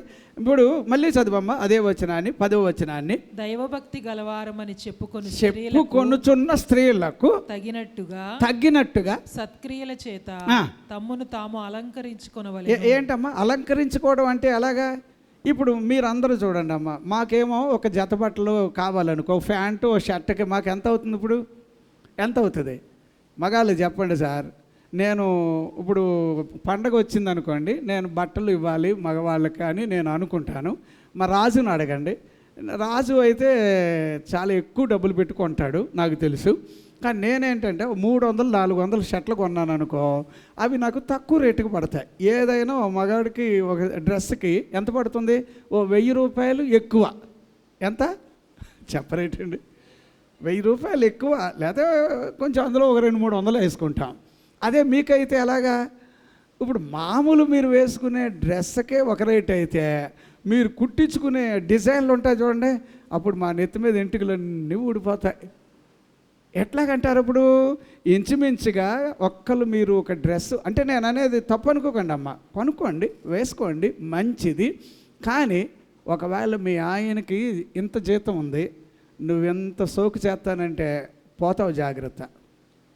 మీ ఆయన గారికి జీతం ఎంత? అశోక్ అన్న ఎంత? మా సుప్రియ అమ్మగారిని అడగనా, నీకు ఇంత జీతం అయితే ఇగో నాకు చీరకి ఇంత డబ్బులు అవుతాయి, బ్లౌజ్కి ఇంత డబ్బులు అవుతాయి, మళ్ళీ అట్లకి ఏమంటారు ఇప్పుడు అలంకరించుకుని ఏమేమి ఉంటాయి అమ్మ పాపం, ఎప్పుడు ఆవిడ అలాగ అందు, కానీ గాజులో ఏ ఉంటాయి కదా, వీటికి ఎంత అవుతాయి, మళ్ళీ అదే డ్రెస్, చెప్పులు, మొత్తానికి వేసేసావు. మొత్తం ఇప్పుడు 20,000 బిల్లు వేసింది అమ్మ. ఇప్పుడు ఈయన 2 నెలలు కష్టపడితేనే కానీ రావట. మీరు ఆలోచన చేయండి అమ్మ, మీరు కూడా మంచి బట్టలు కొనండి. అందుకే నేను ఎప్పుడు ఏమంటాను, మీరు వస్త్ర అలంకరణలో శ్రేష్టమైన బిడ్డలుగా పెళ్లి కూతురు వచ్చినట్టుగా 2 మందిరానికి అంటాను, తప్పు కాదు. కానీ మీ యజమానికి ఎంత జీతం ఉంది? ఇప్పుడు మీరేమంటారు, మా యజమాని తెచ్చేది ఏమి లేదండి, అంతా నేనే తెచ్చుకుంటాను, నా ఇష్టం అనుకో. ఎందుకంటే నీకు పిల్లలు ఉన్నారు, రాబోయే రోజుల్లో వాళ్ళు నిన్ను గమనిస్తారు. చిచి, మా అమ్మ మాకు ఎప్పుడు గంజేసి పెడుతుంది, పచ్చడి మెతుకులు వేస్తుంది, సరైన కూడెట్టదు, మంచి భోజనం పెట్టదు, కానీ ఆమెకు మాత్రం ఏం కావాలి?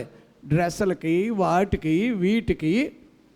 నా ఇంకా ఎలాగ ఇప్పుడు సీరియస్గానే చూస్తున్నారు, తిట్టుకోండి, తర్వాత వెళ్ళిపోతాం మీటింగ్ అయిపోయాక. జాగ్రత్త కొంచెం, ఎందుకంటే భక్తి గలవారి యొక్క అలంకరణ బైబిల్లో 19లోన ప్రకటన గ్రంథంలో చదువుతాం. అక్కడ దేవుడు మనకి ఏ అలంకరణ ఇచ్చాడట రాశాడు కదా, 19వ అధ్యాయం అక్కడ 8వ వచనం చదువుతాం ప్రకటన గ్రంథంలో. అలాగా మనం చాలా విషయాలు అట్లాగా చదువుతూ ఉంటాం. వీటిని బట్టి మనం గమనించుకోగలిగితే మనకంటూ ఉండే వస్త్రాలు కానీ, బట్టలు కానీ, అమ్మ నేను రిక్వెస్ట్ కోరుతున్నాను, పిల్లలకు మనం ఎప్పుడు మనం తినక కూడా వాళ్ళకి కొంటాం, కొనమమ్మ. మనం కూడా తినకుండా మన పిల్లలకి ఏం చేద్దాం? వాళ్ళు అర్థం చేసుకోరు. నేను చెప్తున్నా, చాలా సందర్భాల్లో పరిస్థితులు ఎట్టుంటాయో తండ్రికి తెలుసు. ఆడవాళ్ళు ఇష్టం వచ్చినట్టు మాట్లాడేయచ్చు, కానీ యజమానికి తెలుసు, రేపు ఆ బిల్లు కట్టాలి, రేపు ఈ బిల్లు కట్టాలి, రేపు ఇది చేయాలి, అది చేయాలి. ఒక్కటి కాదు, ఎన్ని ఉంటాయి తెలుసా? మరి ఇవన్నీ చూసుకునేటప్పటికి అప్పుడు మనకి పిల్లలకు కూడా ఎప్పుడు ఈ అమ్మాయికి 2,000 పెట్టుకుంటే ఆ అమ్మాయికి కూడా ఎన్ని వేలు పెట్టాలి? 2,000. ఇప్పుడు అలా కాకుండా నేనేమంటున్నాను, చాలామంది ఏంటంటే ఓవర్ సోకులు చేయడం అలవాటు అయిపోయారు. అంటే వేరే లోకంలో ఈ ట్రెండ్ నడుస్తుంది కాబట్టి ఇప్పుడు ఏం చేయాలి? చాలామందిని మీరు చూడండి, ఎన్ని రకాలంటే అసలు ఒక్కొక్క సందర్భంలో నోరు ఎత్తలేకపోతున్నాం. అయ్యో నయ్యో, మన మందిరంలో అంత నీచంగా ఎవరు లేరు. దేవుడు అందరిని దీవించునుగాక. మీకు దేవుని భయం ఉండబట్టి మీరు తగుమాత్రపు స్థాయిలో మీరు ఉన్నందుకు దేవునికి స్తోత్రం. కానీ కొంతమంది నాకు ఇది కొనలేదని చెప్పి అలాగ మంచం 4 పలకల మంచంలో ఆ మూల కొరుందెయ్యంలాగా అలా కూర్చొని ఎడుతూనే ఉంటారు. నాకు ఏమి ఇవ్వలేదు, చచ్చిపోతూ ఉంటారు. అలా ఎడుతూనే ఉంటారు. చివరికి ఆడు ఏమన్నా అయిపోయినాయి, ఆఖరికి బండి తాకట్టు పెట్టో, అది తాకట్టు పెట్టో తెచ్చి ఇచ్చాక అమ్మయ్య, అప్పుడు వేడివేడి కాఫీలు, వేడివేడి టిఫిన్లు, వేడివేడి, అంత దరిద్రం అన్నమాట. కొంచెం ఇది మనసులో పెట్టుకోండి, అర్థమవుతుందమ్మా?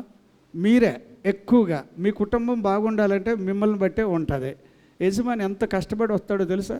ఒకసారి నాకు ఒక ఇల్లు తెలుసు, ఆయన రేషన్ షాపులో పంచదార తేవడానికి వెళ్ళాడు. ఎంతసేపు లైన్లో నుంచొని తెచ్చాడు. తీసుకురాగానే ఇంట్లోకి ఇలా వచ్చాడు, 5 కేజీలది ఏదో ఇలా పెట్టేటప్పుడు ఆవిడ మాట్లాడే మాటకి ఇక అయిపోయింది, పంచదార అంతా కింద ఉంచేసేసాడు. అంటే ఎట్లా మాట్లాడుతున్నారు ఇప్పుడు? నేను అందుకే చెప్పాను, కొంచెం నీ నోరు అదుపులో పెట్టుకోకపోతే నీ ఇల్లు నాశనం అవ్వడం ఖాయం. ఇది సేవకుడికైనా అంతే, విశ్వాసులకైనా అంతే. బయట తట్టుకోలేక ఎన్నెన్నో కష్టాలు పడి బతుకుతాం. అట్లాంటి విషయాల్లో మీరు జాగ్రత్తగా మాట్లాడాలి కదా. ఆడోళ్ళైనా మగాళ్ళైనా అదుపులో ఉండండి. అలా లేకపోతే ఈ బైబిల్ ఎందుకండి ఇంకా మనం పట్టుకునేది? అన్నిటికన్నా ముఖ్యంగా స్త్రీలు మరెక్కువ జాగ్రత్తగా ఉండాలనేదే బైబిల్ వాక్యం చెప్తుంది. అది ఎక్కువ పాయింట్ అక్కడే రాశాడు. అంచేత నేను సంపాదిస్తున్నాను, నా ఇష్టం అని అనుకుంటే కాదు. రాబోయే రోజుల్లో దేవుడు నీకు వ్యతిరేకంగా నిలబడకుండాలాగా జాగ్రత్త పడాలి. దేవునికి స్తోత్రం, హల్లెలూయా. సంతోషంగా ఉంటే దేవునికి స్తోత్రం చెల్లిద్దాం, హల్లెలూయా. సరే, 1 తిమోతి 4వ అధ్యాయం 7వ వచనం, 8వ వచనం, 9వ వచనం ఒకసారి చూడండి అమ్మా. ఒకటో తిమోతి అపవిత్రములైన ముసలమ్మ ముచ్చట్లను విసర్జించి దేవభక్తి విషయంలో నీకు నీవే సాధకము చేసుకొనుము. శరీర సంబంధకమైన సాధకము కొంచెం మట్టుకే ప్రయోజనకరమవును గాని దైవభక్తి ఇప్పటి జీవం విషయములోను రాబోవు జీవం విషయములోను వాగ్దానముతో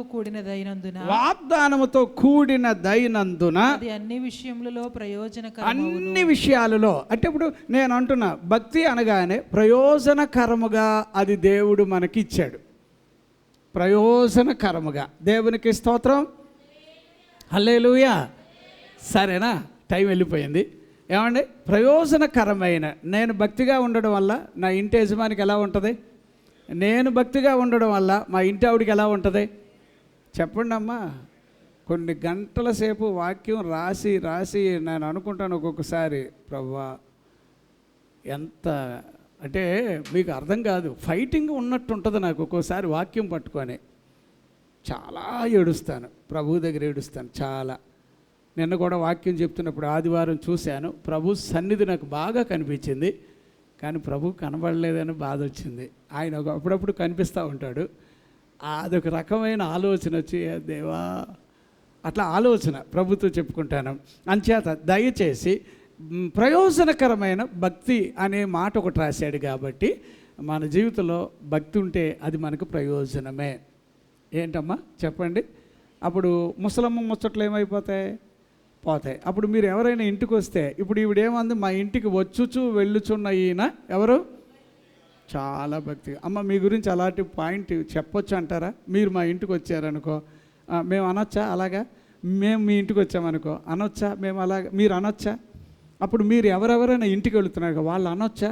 భక్తి కలిగిన ఆవిడండి, ఆ కుటుంబం భక్తి కలిగిన వాళ్ళండి, వాళ్ళు మా ఇంటికి వచ్చారంటే ఆశీర్వాదం అండి అనే తీరి వచ్చేటట్టుగా ప్రార్థన చేద్దాం.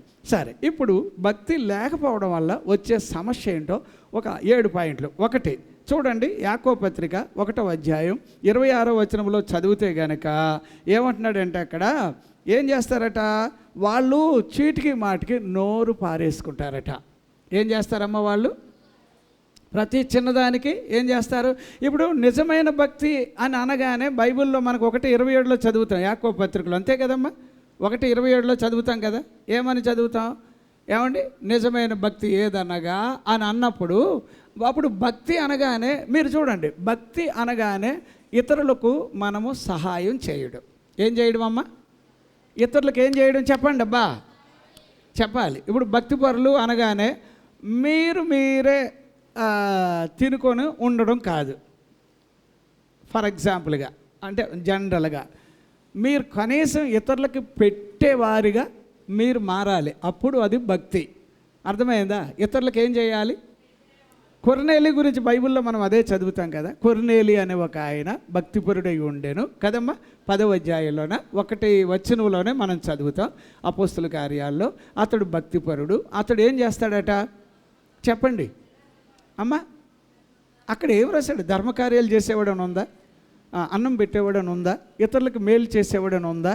అంటే నేను అనేది మీరు చూడండి, భక్తి లేకుండా చేసిన వాడికి విలువ లేదు. బైబిల్లో దాన్ని అది కొట్టిపడేశాడు. అది భక్తి కలిగిన వాడు రూపాయి ఇచ్చినా కూడా దానికి ఏముందో తెలుసా? గిన్నెడు నీళ్ళు అని రాశాడు చూడండి. నేను ఆకలి కొన్నాను, మీరేం చేశారు? నేను చెరసాల్లో ఉన్నాను, మీరేం చేశారు? నాకు ఇలాంటి పరిస్థితి వచ్చింది, మీరేం చేశారు? నేను రోగినై ఉన్నాను. ఇదంతా ఎవరు చేశారు? కుడి ప్రక్కన ఉన్నవారిని, నా తండ్రి చేత ఆశీర్వదించబడిన వారులారా రండి, మీకోసం దేవుడు సిద్ధపరిచిన వాటిల్లో మీరు పాలిభాగస్తులు అవ్వాలని 25వ అధ్యాయం మత్తయి సువార్తలో వీళ్ళ గురించే చదువుతాం. నేనేమంటున్నాను అంటే, భక్తి గలవారు అనగానే వాళ్ళు ఖచ్చితంగా ఇతరుల కోసం ఏం చేస్తారు? సహాయం చేస్తారు, లేదా ధర్మం చేస్తారు, మేలు చేస్తారు. అమ్మ ఇప్పుడు ఇది ఏంటంటే, ఎవరైనా ఏదైనా చేస్తే దాని వెనకాల ఏమొస్తుంది లాభం అనే ఎదురు చూసేది ఉండదు. భక్తి గలవారు ఏదైనా చేస్తే గనక నాకు దీని నుంచి ఏమొస్తుంది వీళ్ళకి చేయడం వల్ల అనేది ఉండదు. ఎవరు చేయాలి? దేవుడు వాళ్ళకి దేవుడు చేయాలి. ఎవరు చేయాలి? నేను ఏదైనా ఒకరికి, ఫర్ ఎగ్జాంపుల్గా ఉదాహరణ చిన్న మాట, మొన్న ఈ మధ్యకాలంలో ఒక అమ్మగారు చనిపోయారు ఈ దగ్గరలో. మేము అందరం వెళ్ళాం. ఆమె వయసు 42 సంవత్సరాలు, చాలా చిన్న వయసు, ఏం లేదు, అదేదో స్కానింగ్ లోపల మిషన్లో పెడతారు కదా, ఆవిడ అందులోకి వెళ్ళింది. వెళ్ళి బయటకు వచ్చాక డాక్టర్ గారు అన్నారు, ఇంటికి పోయి మేము చెప్పిన రోజున మీరు వద్దురు కానీ మీ రిపోర్ట్లన్నీ తయారు చేస్తాం ఈ మధ్యలో అన్నారు. ఏమీ లేదు, అందులోకి వెళ్ళి బయటకు వచ్చాక ఆవిడకి బీపీఓ ఏమో రేజ్ అయిపోయి చచ్చిపోయింది ఆవిడ. ఆమె వయసు ఎంత? 42. నేను అది ఆ ఇంటికి తప్పకుండా వెళ్ళాల్సి వచ్చింది. వెళ్ళాము. తీరా వెళితే అక్కడ ఏమండి ఎప్పుడు 2019లో నేను ఒక ఆయనకి ఒక బండి ఇచ్చానట. ఆయన అక్కడికి వచ్చాడు. ఆయన నన్ను చూస్తున్నాడు కానీ నేను ఆయన ఎప్పుడు చూడలేదు. నేను యాక్చువల్లీ చూడలే. నేను ఎవరి చేతో పంపించుంటాను, ఎవరి చేతో ఆ ఏరియాలో ఉంటాడు, ఇదిగో ఆధార్ కార్డు ఫోటో ఇది, ఆ మనిషికి బండి ఇచ్చేయండి అని పంపించాను. అది బహుశా కరుణో ఎవరో ఇచ్చారు, నాకు తెలియదు. ఆయన నన్ను చూసి, అయ్యగారు మా నాన్నగారు ఎప్పుడు అనేవారు ఇలాగా, మా అబ్బాయి ఎప్పుడైనా బండి కొనుక్కోగలడా అని అనుకున్నారు, కానీ ఆ రోజుల్లో మీరు వచ్చి ఇచ్చారట. అదే ఇప్పుడు చెప్తూ ఆ బండి నేను ఇచ్చానని చెప్పి 10 మందిలో మాట్లాడబోయాడు. నేను ఆయన్ని చూసి అన్నాను, బ్రదర్ నువ్వెవరో నాకు తెలియదు, నిన్ను ఎప్పుడు చూడలేదు, ముందు అక్కడి నుంచి ఖాళీ చేశాను, లేకపోతే ఇంకో 10 మంది వస్తారు అక్కడికని.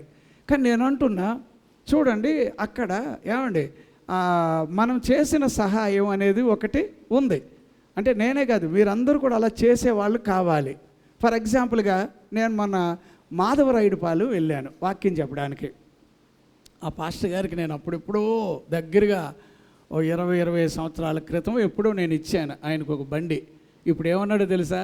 అన్న ఆశ్చర్యం ఏంటంటే ఆ రోజుల్లో మీరు ఎలా బండి ఇవ్వగలిగారో, పరిచర్య నిలబడింది, స్ట్రాంగ్గా చేశాం. ఇప్పుడు నాకు ఒక బండి, మా అబ్బాయికి ఒక బండి, మా అబ్బాయి ఇంకో అబ్బాయి ఉన్నట్టు ఆడుకో అంటే కార్లు వచ్చినాయి ఇప్పుడు. అప్పుడు నేను బండి కొన్నాను, ఇప్పుడు వాళ్ళకేమో ఇదొక కారు ఇదొక కారు ఇదొక కారు అంటుంటే ఎంత సంతోషం అండి. ఆలోచన చేయండి, మీరు కూడా ఇతరులకి ఏం చేసేవారు కావాలి చెప్పండి? సహాయం అంటే ఎలాగా? ఫీజు కట్టండి అమ్మా, ఎవరికైనా బట్టలు కొనండి అమ్మా, అదే నిజమైన భక్తి గలవారు ఎవరనగా అని అన్నప్పుడు అక్కడ రాశాడు. కానీ భక్తి లేని వాళ్ళు ఎలాగ ఉంటారంటే రూపాయి ఇచ్చి 1000 రూపాయలు ఇచ్చినట్టు ఫోజు కొడతారు. అదే నోరు. 26వ వచనంలో చాలా జాగ్రత్తగా ఉండాలి. తర్వాత ఇంకో మాట నేను చెబుతాను. ఇది చూడండి, బైబిల్ వాక్యాలు ఎలా ఉందంటే 36వ కీర్తన 1వ వచనం చూడండి అమ్మ. 36వ కీర్తన 1వ వచనంలో ఏం రాశాడు అక్కడ? 36 భక్తిహీనుల హృదయములో అతిక్రమము దేవోక్తి వలె పలుకు. చూడండి, వాళ్ళ భక్తిహీనులు అనగానే వాళ్ళ జీవితంలో ఎప్పుడూ కూడా ఏది కరెక్ట్ అయిన జీవితం వాళ్ళకు ఉండదు. ఎప్పుడు చూసినా అతిక్రమం అంటే ఏంటి? అతిక్రమము ఎప్పుడు కూడా అది ఒక జీవితంలో అలవాటు అయిపోద్ది. అది అంటే ఇంకా మా జీవితాల్లో భక్తి అనేది రాదు, భక్తి అనేది ఉండదు. మరి అలాంటి వాళ్ళు మందిరానికి వచ్చి రోజులు గడుపుకుంటే వాళ్ళ వల్లే కదా రాబోయే రోజుల్లో ప్రమాదం. అర్థమవుతుందా? తర్వాత ఇంకొకటి ఏమండి, అదే కీర్తన గ్రంథం 18వ కీర్తన 21వ వచనం చదువుతారా? ఏమన్నాడు అక్కడ? ఏమండి వాళ్ళు ఏం చేస్తారట? 18వ కీర్తన 21వ వచనం. యెహోవా మార్గములను నేను అనుసరించుచున్నాను, భక్తిహీనుడనై నేను నా దేవుని విడిచిన వాడను కాను. సరే, ఇప్పుడు భక్తిహీనులు అని అనగా వాళ్ళు ఎవరు అంటే దేవుణ్ణి వదిలేసిన వాళ్ళు. ఎవరమ్మా వాళ్ళు? భక్తిహీనులు అని అనగా వాళ్ళకి దేవుణ్ణి వదిలేసిన వాళ్ళే. దావీదు భక్తుడైతే అంటున్నాడు, నేను అలా నిన్ను వదలను అన్నాడు. మరి ఆయన వదలడు కాబట్టి భక్తి గలవాడు. మరి భక్తిహీనులు ఏం చేస్తారు? దేవుణ్ణి వదిలేస్తారు. ఇంకొక పాయింట్ చూడమ్మా, ఇది బైబిల్ వాక్యాల్లో కీర్తన 26 5వ వచనం ఒకసారి చదువుతారా? కొన్ని పాయింట్స్ అవి తప్పకుండా చదవాలి కాబట్టి అవి చదివిస్తున్నాను. 26 5వ వచనం. దుష్టుల సంఘము నాకు అసహ్యము, భక్తిహీనులతో సాంగత్యము చేయను. ఏం చేయొద్దు అంటున్నాడమ్మా? అప్పుడు భక్తిహీనులతో ఎందుకు సాంగత్యం చేయకూడదు? వాళ్ళతో గనక సహవాసం చేశారనుకో ఖచ్చితంగా ఏమ్మా మీ పిల్లలు, మీ కూతుర్లు భక్తిహీనులతో గనక సహవాసం చేశారనుకో ఏమవుతారు? వాళ్ళు కూడా పాడైపోతారు. ఏమైపోతారు చెప్పండి. సరే, మగపిల్లలను అడుగుతున్నాను. మీరు యవనస్తులు, మంచిదే, మీకు అందరూ కూడా యవనస్తులతోటే మీరు కలిసి స్నేహం చేయాలి. కానీ భక్తి లేకుండా ఉన్నారనుకో, అప్పుడు ఇదిగో భక్తిహీనులతో గనక సహవాసం చేస్తే మీకు అయ్యో మా క్లాస్ ఫ్రెండ్, అయ్యో మా వాళ్ళు అని చెప్పి లోకస్తులతోటి మీరు కలిసేటట్టుగా ఉండకూడదు. మీరంటూ ఏమయ్యారట? ఏమండి, బెలియాలకి క్రీస్తుకు సంబంధాలు ఏంటి? తర్వాత ఇంకేటమ్మా? విశ్వాసులకు అవిశ్వాసులు. అంటే ఇంత వేరియేషన్ దేవుడు చూపిస్తున్నప్పుడు ఖచ్చితంగా మీరు యవనస్తులైనా మీరు ఇలాగంటే అలాగైతే ఎలాగ సార్ అంటే, బాబు ఎంతమంది ఉన్నారో వాళ్ళందరూ వేరుగా ఉన్నా యోసేపు వేరుగా ఉన్నాడా లేదా? యోసేపు భక్తిపరుడా? వాళ్ళ అన్నలు భక్తిపరులా? ఏంటంటారు మరి? వాళ్ళు కూడా అదే ఇంట్లో ఉన్నారు. జాగ్రత్త. నేనేమంటానంటే భక్తిహీనుల యొక్క టార్గెట్ ఏంటంటే ఒక మనిషిని దేవుళ్ళలో ఉండనివ్వరు. భక్తిహీనులు ఏంటి అంటే భక్తి గలవారిని నాశనం చేయడం వాళ్ళ డ్యూటీ. భక్తిహీనులు ఎవరంటే ఖచ్చితంగా వాడు చూడండి 10 మంది కన్నా ఫోన్ చేసి చెప్తూ ఉంటాడు నీ సంగతులు. ఎవరెవరికి చెప్తారు? ఇక్కడ అమెరికాలో ఉంటే అమెరికాకు కూడా ఫోన్ చేస్తారు. అర్థమవుతుందా? ఇప్పుడు మా ఫిన్నీకి ఫోన్ చేసి ఉండొచ్చు, ఎవరో ఊరికే సరదా అంటున్నా. ఫిన్నీకి ఫోన్ చేశారు, ఏమని? ఏదో సరదాగా చెప్తున్నా. అంటే అంత దూరం ఉంటే కూడా చేస్తారంటే చేస్తారు వీళ్ళు ఫోను. జాగ్రత్త. భక్తిహీనులతో చాలా డేంజరు. వీళ్ళు అంత రహస్యంగా బతుకుతారు. కుటుంబాలు ఏం దీవెనకరంగా ఉండవు, అన్ని లొసుకులతో ఉంటారు. ఏ రోజో పగిలిపోయే కొండే. అట్ట కాకుండా భక్తి గలవారిగా ప్రభుత్వం మన ఇంటికి వచ్చుచూ వెళ్ళుచున్న ఆయన ఎవరు? భక్తి కలిగిన మనిషి. ఆయన రావడం వల్ల మన ఇల్లు దీవించబడింది. ఆయన రావడం వల్ల ప్రార్థనలు వచ్చినాయి. ఆయన్ని ఎప్పుడు చూసినా దేవుని మనిషిలాగే కనిపిస్తాడు. అమ్మా నేను అడుగుతున్నా అమ్మా అని అంతలా పిలుస్తున్నామంటే మీలో ఎక్కడ కూడా లౌకికంగా కానీ లోకంగా కానీ కనబడకండి. నటించే వాళ్ళు ఎవరైనా ఉంటే ఏదో పిల్లి కళ్ళు మూసుకొని నన్ను ఎవడు చూడటం లేదు అని ఏదో అనుకుండొచ్చు, కానీ ఒకరోజు చాలా బాధపడిపోతారు. ఇంకొకటి చెప్పనా, భక్తిహీనులు అర్పించే ఏ బలి కూడా ఏ అర్పణ కూడా దేవుడు అంగీకరించడు అన్నప్పుడు భక్తిహీనులు ప్రార్థన చేస్తే బదులు ఉండదు. భక్తిహీనులు ఇంక ఏది చేసినా వేస్ట్ అన్నమాట. నేను సింపుల్గా చెప్తున్నాను, అలాంటి వాళ్ళు కానుక వెయ్యడం కూడా మంచిది కాదు. భక్తిహీనుల గురించి ఇంకో పాయింట్ చెప్తాను. ఇది కూడా మనం చూశాక ఇది కొంచెం మన వచనాలను బట్టి చెప్తున్నాను. 37 కీర్తన 16వ వచనాన్ని ఒకసారి చూస్తారమ్మా. 16వ వచనంలో ఏం రాశాడు అక్కడ? నీతిమంతునికి కలిగినది కొంచెమైనను బహుమంది భక్తిహీనుల కన్నా ధన సమృద్ధి కంటే శ్రేష్టం. 12వ వచనం అందులోనే 12వ వచనం. భక్తిహీనులు నీతిమంతుల మీద దురాలోచన చేయదు. ఏ ఆలోచన ఉంటుందట? ఇప్పుడు భక్తిహీనులు ఎవరెవరైతే ఉన్నారో ఇప్పుడు వాళ్ళు ఏమనుకుంటే, ఇప్పుడు అశోక్ అన్న గారిని నేను చూడగానే నేను భక్తి లేదు నాకు. అప్పుడు నేను ఆయన మీద చూడగానే ఏమనుకుంటాను, ఎప్పుడు చూసినా చెడ్డకొల్లే ఉంటాయి. ఎప్పుడు చూసినా కూడా ఆయన్ని చూడగానే నాకు చెడ్డకొల్లు వచ్చేస్తున్నాయి. ఇలా కళ్ళజోడు ఎట్టినట్టు వచ్చేస్తున్నాయి. అంటే నేను సరదాగా చెప్తున్నాను. భక్తిహీనులు ఎప్పుడు కూడా ఎలాగుంటారట? నీతిమంతుల మీద దురాలోచనలు కలిగిన వాళ్ళు. అమ్మ ఒక మాట చెప్తున్నాను, మీ మీద మనుషులెల్లా చెడ్డ మాటలెల్లా పలికినప్పుడు మీరెవరు? ఒక పక్కన నువ్వు ధన్యురాలువే, కానీ నీ మీద ఏడ్చే వాళ్ళు ఉంటారు. జాగ్రత్త. వాళ్ళు ఎవరో తెలుసా? భక్తిహీనులు. అర్థమైందా? భక్తిహీనులు ఎప్పుడు కూడా మంచోళ్ళ మీద చెడ్డ చూపెట్టుకొని చెడ్డ కొల్లెట్టుకొని అలాగా ఏమంటే వాళ్ళ మీద ఎప్పుడు ఏడుస్తూ ఉంటారట. నేను అనుకుంటాను మన మీద ఏడ్చేవాళ్ళు ఉండాలి, కానీ శత్రువులు ఎదుట ఆయన మనకేం చేస్తాడు? అంతే. నా మీద ఏడ్చేవాళ్ళు ఉండాలి, ఉంటే కూడా పర్వాలేదు. ఎవరెవరో మాట్లాడతారు, కానీ వాళ్ళని బైబిల్ ఏమంటుందంటే భక్తిహీనులు అని అన్నారు. చివరిగా కన్క్లూషన్గా 36 యోబు గ్రంథం. అమ్మ 6వ వచనం ఒకసారి చూడండి అమ్మ. 36 యోబు గ్రంథం ఏమంటున్నాడు అక్కడ? 36 6వ వచనం. నీవు పాపము చేసినను ఆయనకు నీవేమైనా చేసితివా? ఇంకా నీతిమంతులను ఆయన చూడకపోడు. సింహాసనం మీద కూర్చుండు రాజులతో ఆయన వారిని నిత్యమును కూర్చుండబెట్టును. ఏమండి అందులో 36 ఆలోచించుము, దేవుడు బలవంతుడు గాని ఆయన ఎవరిని తిరస్కారము చేయడు. ఆయన వివేచనా శక్తి బహు బలమైనది. భక్తిహీనుల ప్రాణమును ఆయన కాపాడడు. ఏం చేయడం? అది ఎన్నో వచనం? అది 6వ వచనమేనా? అచ్చా, నేను చెప్పేదే కరెక్టే. సరే, ఇది చూడండి. భక్తిహీనుల ప్రాణాన్ని ఆయన ఏం చేయడట? చెప్పండి. అది ఎలాగమ్మా? ఇప్పుడు భక్తిహీనులు అంటే ఏముంది? పైకి భక్తిగా ఉంటున్నారు, మరి వాళ్ళకి నేను అంటున్నా భక్తి గల వారి యొక్క సిస్టమే వేరు. ఇప్పుడు భక్తి లేని వాళ్ళు ఉంటారు చూడండి, వాళ్ళని దేవుడు ఏమంటున్నాడు? వాళ్ళ మీద కోపం ఉంచుతానని అన్నాడు 1:18 కానీ మన రోమాపత్రికలో చదువుతాం. ఏమండి? తర్వాత మీకు తెలుసో తెలీదో భక్తిహీనులు అంటే ఆయనకు అస్సలు నచ్చట్లేదు. మీరు చూడండి 15వ సామెతల గ్రంథం 8వ వచనంలో వాళ్ళ అర్పణ కూడా ఆయనకి నచ్చదు. ఇప్పుడు భక్తిహీనులు అనగా దేవుడు వారిని ఏం చేయడట? కాపాడడు. ఇప్పుడు ఎక్కడ చదువుతాం? దేవుడు ఆయన కాపాడకపోతే కాపాడకపోని నేను హాయిగా బతుకుతానంటే కుదురుతుందా? ఏమండి? యెహోవా పట్టణమును కాపాడని ఎడల చెప్పండి. అలాగే ఒకడు ఆయన ఇల్లు కట్టించిన ఎడల, మీకు అర్థం చెప్తున్నాను, అది బైబిల్ ప్రకారంగా. చాలామంది ఇల్లు కడతారండి కానీ ఆ ఇంట్లో ఒక్కరోజు ఉండడానికే వాడికి ఉండదు. అట్లాంటి ఎన్నో నేను చూడలేదా? చాలా చూశాను. కాకపోతే ఒక్క మాట చూడండి, ఇప్పుడు భక్తిహీనుల్ని దేవుడు కాపాడడు. అప్పుడు ఆలోచన చేస్తే ఇది కొంచెం జాగ్రత్తగా ఉండాలి. కుటుంబం జాగ్రత్త అమ్మా, నోరు జాగ్రత్త అమ్మా. మసులుకుంటున్నాం మనుషుల మధ్యలో, కొంచెం వచ్చిపోయేవాళ్ళు నిన్ను గమనిస్తున్నారు చూడమ్మా. ఏమ్మా, మీకు అర్థమవుతుందా? మిమ్మల్ని గమనిస్తున్నారా లేదా? మిమ్మల్ని గమనిస్తున్నారు, మగాళ్ళని కూడా గమనిస్తున్నారు. ఆల్రెడీ ఇప్పుడు మిమ్మల్ని గమనించగానే తెలిసిపోతున్నారు, ఈ మనిషి ఇలా ఉంటాడు, ఈ మనిషి ఇలాగా, ఈ మనిషి ఇలాగా, ఆ మనిషి ఇలా, ఇవన్నీ బయట వాళ్ళు మనల్ని చూస్తున్నారు. అందుకోసం నేనేమంటానంటే జాగ్రత్త అమ్మ, పుష్టిగా తినండి, మంచి ఆరోగ్యంగా ఉండండి. మీరు ఎక్కడికి వెళ్ళినా బైబిల్ పట్టుకొని వెళ్ళండి. ఎక్కడున్నా మీరు వచ్చి వెళుతుంటే ఇంకొక మనిషి గమనిస్తున్నారని చూడండి. ఏమండి? అలాంటివి చూస్తూ ఉన్నప్పుడు ఎంత జాగ్రత్తగా ఉండాలో అంత జాగ్రత్తగా మనం ఉండి తీరాలి. నాకున్న అలవాటు ఏంటంటే, ఈ భక్తి లేని వాళ్ళు ఉంటే కనుక అసలు వాళ్ళ జోలి వెళ్ళను, నేను వదిలేసేయాలి.